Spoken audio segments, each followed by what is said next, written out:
Well, good morning, Gregg Canady. Thanks so much for joining us today.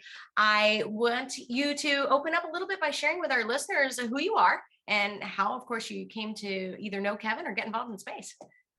Well, I guess I'm a big accident. I would have never predicted I would be doing what I'm doing now. So I actually have a doctoral degree in music. And the story that leads to this is that I was hired by a school to say, hey, what does music look like in STEM? And I was like, I don't know. I study classical music and conduct choirs and orchestras. But in doing so, I found something really cool. I networked with Ableton Live out of Berlin. The students produced music. They won an award from the entertainment industry. Like the first year we did it, and that was my aha moment. It's like, oh my goodness, I can stand in front of students and tell them what to do, or I can connect them to experts around the world and let them go further than I could ever go. And so that led to me working with multiple teachers and multiple subjects. And then I was teaching in a STEM school close to Lockheed Martin there at the Waterton campus. And so I was just doing a ton of stuff with aerospace. And I'd learned so much. Teachers are not usually trained in systems thinking, in project management, in all the leadership skills that I saw with aerospace companies that were doing the impossible. So I connected students to internships there, and then I was working on all these kind of things, and I'm still conducting music, and did a concert at Metropolitan State University. Regis University. And it was thematic around the words of Malala and just like empowerment of students. And we did this concert, and it was really full. And the guitar player that I hired for the concert came up and said, this should be a world movement. And so I said, okay. And the song was called One Voice. So our nonprofit is One Voice for Change. And that was started because I was at a high performing STEM school, and the students there were doing like amazing things. And I was like, well, why not everybody? Every student in every zip code could do this. So anyway, it's a long story of accidents that turned out okay. Well, what did the original project, when you said you compiled this piece called One Voice? So explain to us a little bit more about what that project was, what it was designed to do in space. Like, was it playing in space, or is it just a way to get voices in space? Like, a little bit more. That was just education. So it didn't have any space component at all. It was just one voice can change the world. And it was basically, about students could be empowered to find their passion by working with professionals.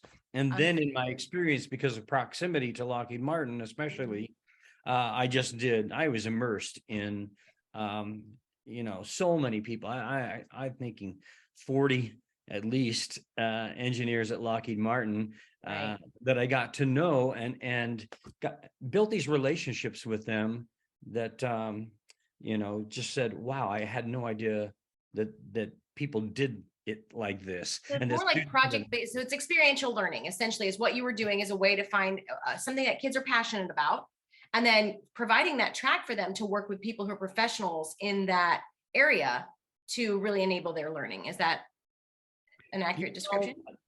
Yeah, I've been in education 37 years, and all the acronyms, to be honest, just confuse me. I think what this is a core value of students learn by doing something. Yeah, and teachers should probably not be teaching. Teachers should be facilitating relationships. I love what Dr. Zabane said. He's Ministry of Education in Belize. After we did a project called Martian Greenhouse, he was saying, we will not teach content in Belize. We will have experience so that our students know what to do with infinite content.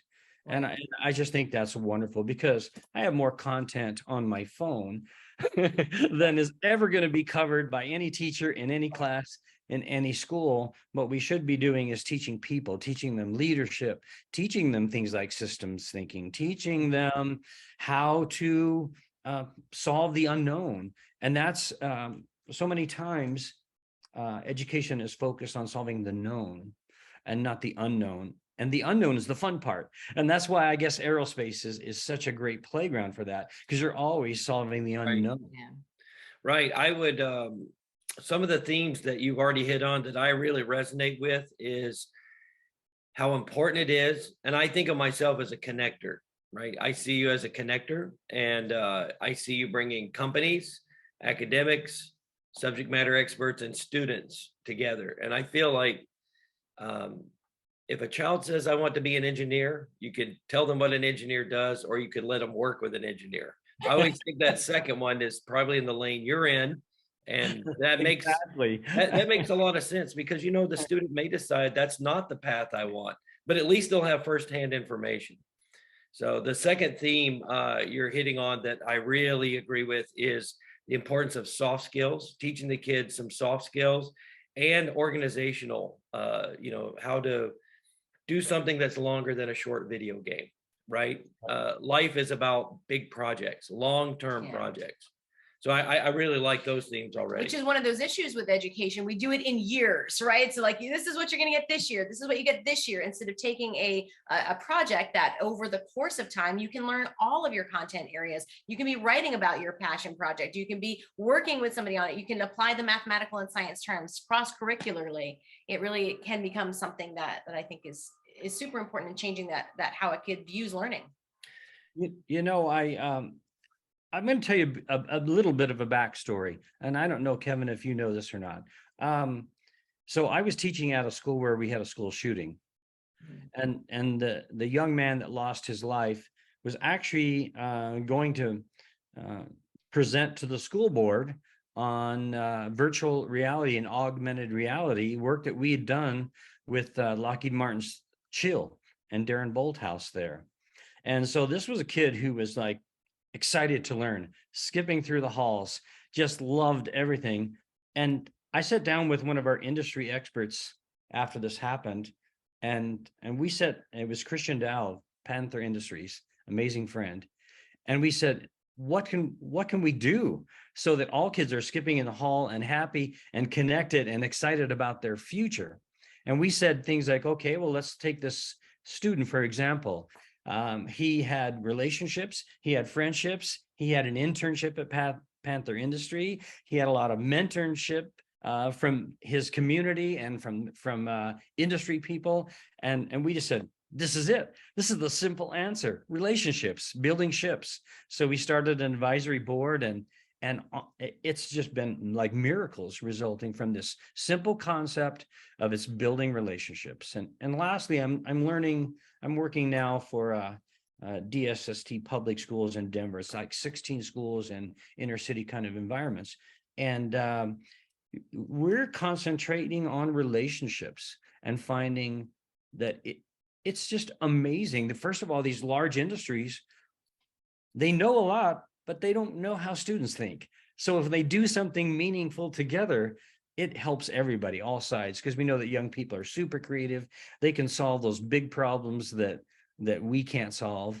So we're giving our students, here's the really big problems in One Voice for Change. How do you grow plants on Mars? Well, nobody's done that. So let's go for it. And you do learn a lot of content when you're trying to figure out how to grow plants on Mars or build a CubeSat or something like that. It's a pretty fun playground. I know that Kevin's probably got a lot of questions for you coming up, but I want to interject this because I'm thinking too about the educational system and what you're kind of getting at. We wait too late, right, to really start tapping into the passions that students have. I mean, we focus maybe by the time they're in high school and more like in university level, when we really should be tapping that extreme interest and passion and love for learning much younger, like middle and elementary school, to get them to do those hands-on experiences. Well, sort of one of the values that we have in One Voice for Change, and I have personally, is that we are building people here, not content. And so, when we work with industries and our projects, like the CubeSat project and the Martian Greenhouse and all of that, we are striving to connect people to their future selves. So, and students cannot see their future selves by looking at content usually. Now, there are a few exceptions. Students can say like, man, I'm just obsessed by this content. That's me, is that content. But for the most part, they need to see themselves in someone else. Right. So when they meet these caring adults, that's when they start to build that vision. And unfortunately, the way educational systems work, it's sometimes very competitive. And so students who could be connected to their future selves, if you don't win the competition, if you're not in the zip code where your school has resources to win the competition, you may never get to meet that person that gives you an example of your future self. And so I think collaboration is very important, and listening to everybody in every corner of the world and every student, because you never know when they're going to connect with that person that's going to inspire them to be their future selves. And so that's Right. a big part of what we do.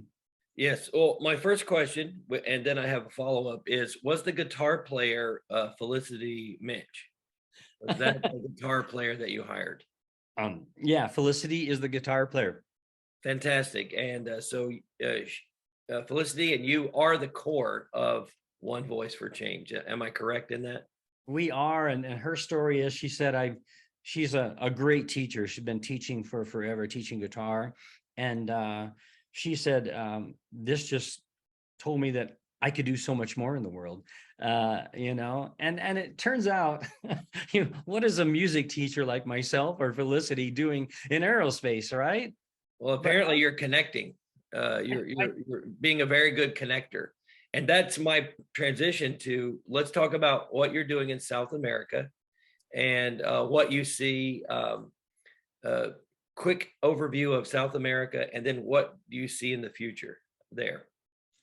Oh gosh, the future is so bright there. And because of the way space is working these days, that it's accessible. It's no longer this huge rocket with this expensive thing that only a few countries can think about. It's like, everybody can get in on the game here.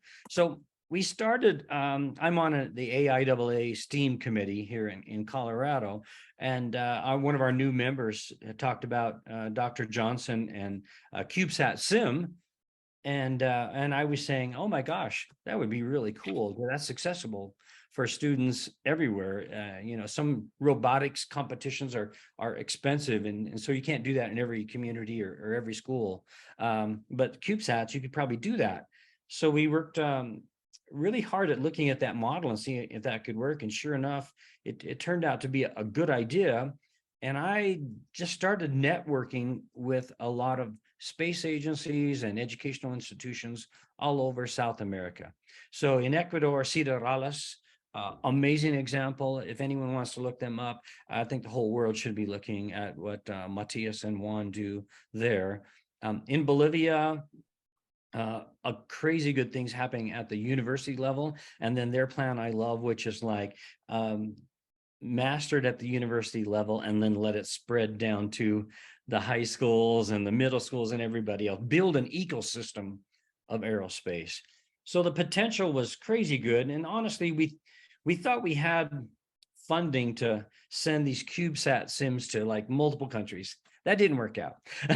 we lost the funding. However, thanks to you, Kevin, we made a connection to be able to fund one country and pilot this. And behind me in my background is I chose this on purpose because I'm so excited about it, is the CubeSat we'll use.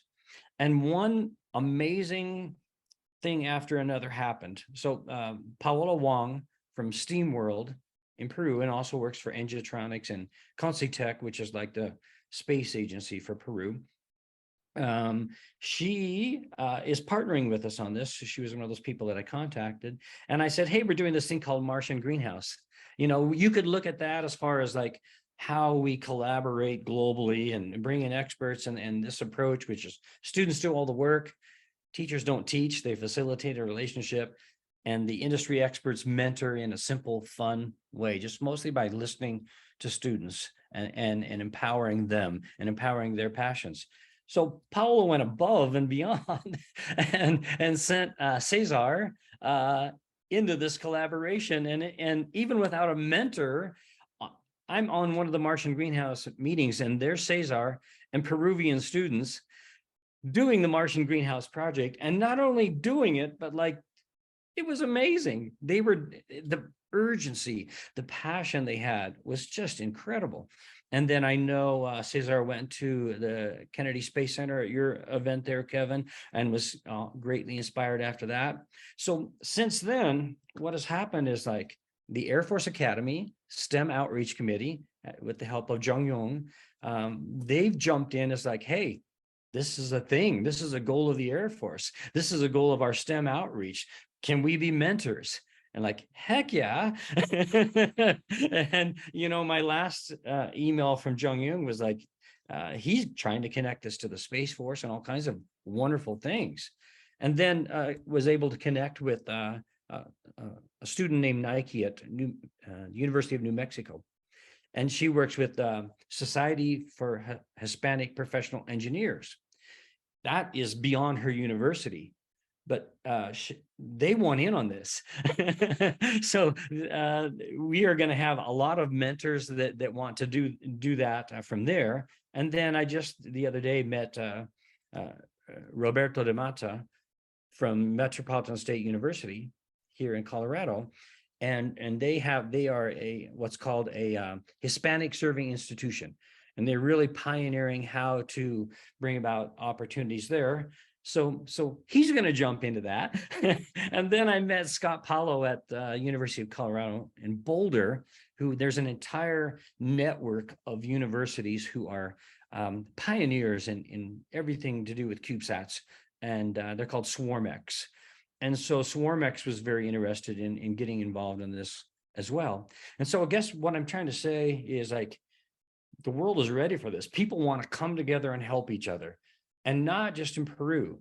I think the passion, I get one little quote that I always bring up is there was a grad student at CU, and he said, there are all kinds of problems in the world, and we're done with the easy ones.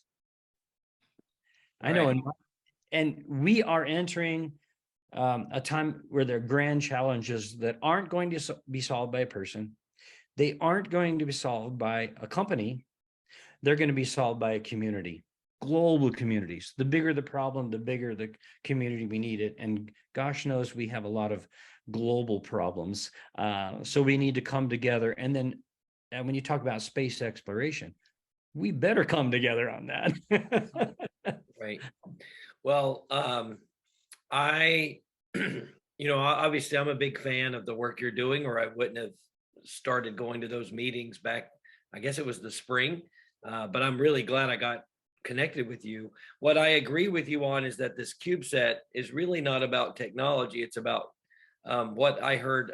I'm borrowing a term. There are no great phrases. You just borrow from other people. But this UF professor, the way I learned from him was that CubeSats are about human capital development. They're not about technology, they're about the people. So I really like the focus. It's very evident the focus here is on the people that are going to receive these kits and how much they're going to grow with them. I'm very happy for you in this area. Well, I think that's a good time too. And I know that we're kind of getting towards the end, but like maybe we can describe for those who didn't attend the conference, who might not know a little bit about what's going to happen between with Williams project and with Peru, and how this all is coming together to explain what this CubeSat mission is going to be. And when you bring two connectors together, I think that I'm real easy calling myself a connector. I had one student who was so frustrated that we kept getting turned down for a NASA opportunity to get resources to help you launch a CubeSat because they were high school and not university. Right. And then I have another friend who is a Einstein fellow, and he's from New Jersey, and he and I were really excited about CubeSats, and his high school kids actually came up with a really nice emulator, and they built it from scratch. So we've got these high school kids in New Jersey that built a CubeSat emulator. We have high school kids in Florida that want to help other students get access to CubeSats. And then we've got this network of schools of different ages that you have amassed in New Jersey. And now they've come together and tell us about what the next steps are. I think the next step is we're just going to really listen to the aerospace professionals who are caring adults who are going to jump in there and mentor these teams to see what is possible globally. I think then the next step is to listen to students, really dig into their passions and help empower them to be these future space explorers. I think the next step is like dream big and go large on this. It has great potential. So like, why wait? I think everything is aligned now.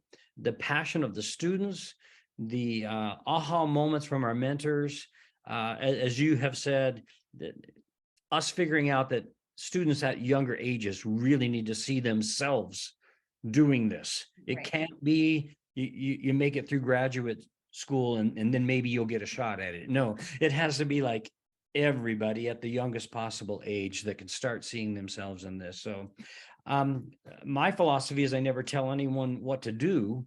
So it's going to be a little chaotic. But you know, we're going to listen to everybody and we're going to design this together so that all parties find it meaningful. So is it that they're kind of proposing payloads that will be like shared between the students in South America and also where you are, or? I think we'll get there eventually. And, you know, we're going to start, this is brand new. Right, no, of course. Cesar is, you know, has a school along the Amazon River in Peru, and they have not been exposed to this. So at first it's going to be just a learning process. We have this thing. What does it do? And then, of course, the wonder of payloads. And then, as Kevin is alluding to, wouldn't that be great if these were students from different countries collaborating together to design payloads to help the world?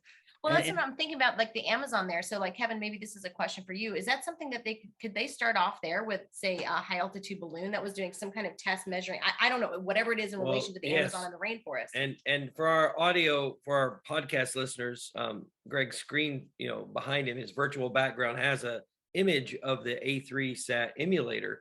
That emulator can be flown on a drone, or it could be flown on a balloon, but really it's a piece of equipment that the teams will decide in what way they will use it and in what way they will learn. So with the emulator that I'm looking at, and everyone, it looks like a regular 10 by 10, right? 10 CubeSat. So they could have pictures on that. And if it were flown by a drone, could they be taking pictures of what's happening with deforestation in the rainforest right now? There's no limit to what they that sounds like one that they could start with right away. Then you'll be looking at firsthand action about what's going on there to solve the world problem. There's no limit. The emulator is a 1U footprint, and it is designed to emulate the systems in a real satellite.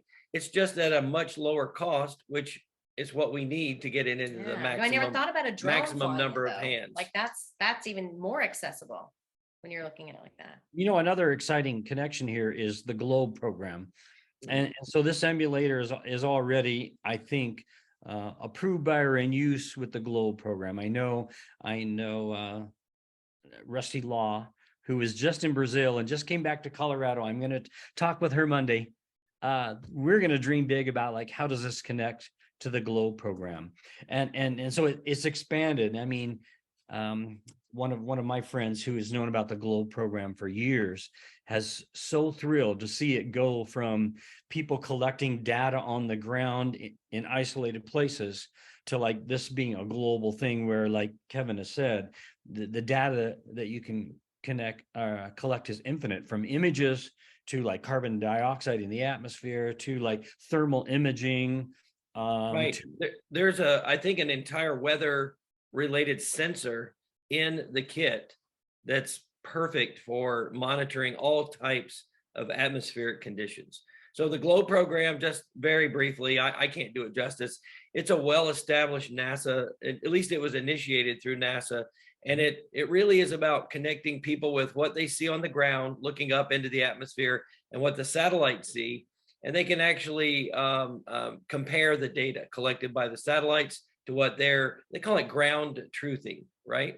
Mm-hmm. And so very, very good program. And our friend John in New Jersey, whose high school students have designed and built the A3 sat emulator, they are big GLOBE people. So yes, more and more connections being pulled together. Yeah, it's exciting. students understand that they can have their part in solving this big puzzle, like, global warming, climate change, whatever it might be. We have a session coming up in a few weeks with Dr. J. Famigletti. So he is very famous for his work in satellites and used for problems of water and sustainability around issues of water. So we're really excited to learn from him and see what that means wherever these CubeSats are around the world. That's how we can solve a big issue like that, water for people. Right. And for our listeners, Gregg mentioned the grand challenges. The National Academies of Engineering have a list of a number of grand challenges, as Gregg correctly said, will never probably be solved by one person, but more by, entire groups, countries, companies, universities. But I encourage our listeners, check out the National Academies of Engineering Grand Challenges. Those are a great set of problems for us to work on. Kevin, before I ask my last question, is Greg Weiler still interested in sending up satellites in Africa and places He like is that? actually trying to connect Africa to bring the internet, So I'm thinking about latency internet. Right, I thought so. And if that's the case, like I'm just thinking like there's another connection right there where somebody's already got a passion to do something. It seems like this is connected in some way. Absolutely. It's going to go crazy. A weekend or so ago, we heard from our Martian Greenhouse teams from Nigeria and Pakistan, and our Nigerian team is just like knocking it out of the park as far as the passion they have for this. And so I don't know, this is really fun to think how we can bring students together to solve world problems and other worlds, plural, right. problems as well. And that kind of leads me to my last question, because it's not just the students that you're bringing together, right? It's really the teachers that you said as well. You mentioned that you're a music educator, and I know nothing about space either. I'm a debate teacher and English teacher. That's what my role is, right? And yet here I am working alongside of some of these kids doing this great work. So for our listeners, students, parents, educators who might be wondering, what can they do differently to find their place in space, as it were, right? Because I know it's not just about space, it really is about developing those relationships. But sometimes I think that we all forget that our individual interests can be applied here.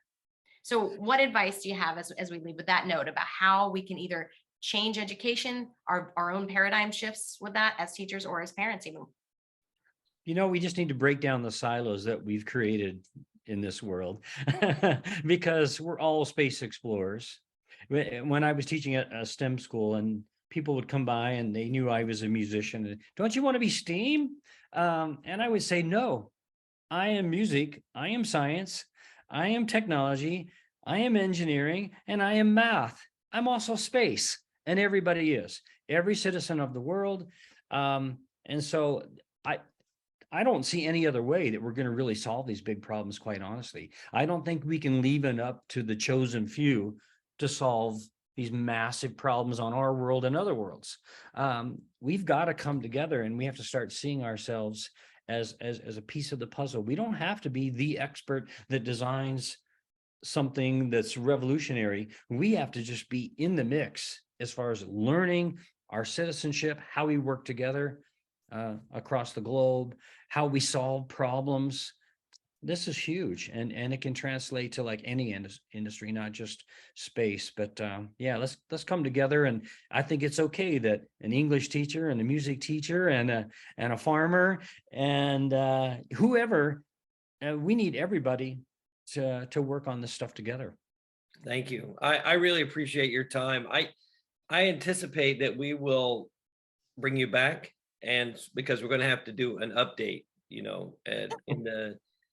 after we see how this first run happens, we're going to have to bring you back and let you share out the results of our first, dipping the toe in the water of taking emulators to South America. And I'm thinking his teams, or even Cesar's teams, should be talking with the Wolf Pack about just sharing their experiences as it goes, like just to get the kids start to talk to. Right. I had one young man, one of my students, he's originally from Venezuela, at the conference, and he did a brief interview of Cesar in Spanish. So I think, I want to do a Spanish podcast sometime. I think that would be fun. We could do that. And then we could share it with the teams in the South. I think Paola from SteamWorld in Peru would absolutely love that. And you guys could work together on this podcast, because we know there's going to be miracles in learning in this, but we need to document that. We need to tell that story. And it just can't be an old guy like me telling the story. It needs to be the students that are doing the work, and the teachers, the boots on the ground, the mentors that are volunteering their time to inspire students. That's the story. So we'll podcast, videos, written testimonials, photos, anything that shows what's possible. Cool. Thank you for your Thanks so time much today, again, Greg. Jay. Yeah, thank you.